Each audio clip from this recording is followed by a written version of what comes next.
Darbas su tekstu. Antra dalis. Kai jau turite pasirašę tam tikrą tekstą, galite atlikti dar tam tikrus pakeitimus. Tarkim, pasižymite tekstą ir norite, kad visos raidės būtų didžiosios, pasirenkate Uppercase meniu ir tuomet pasidaro visos didžiosios raidės. Jeigu norite, kad visos teksto raidės būtų mažosios, taipogi pasižymite tekstą ir spaudžiate Lowercase. Tuomet pasidaro visos raidės mažosios.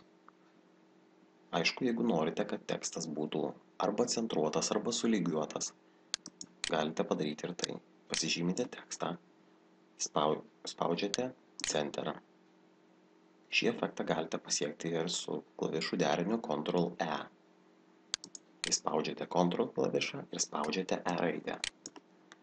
Taip pat galite padaryti, kad tekstas būtų lygiuotas iš dešinės.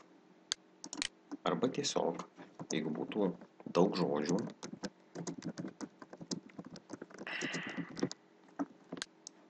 nuimam iš pradžių visus efektus.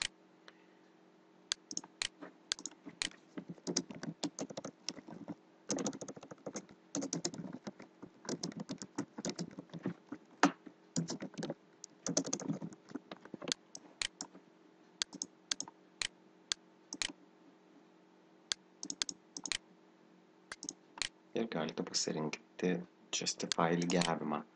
Jis sulygiuoja, kad visi žodžiai baigtųsi vienodoje vietoje. Taip tekstas padaromas gražesnis.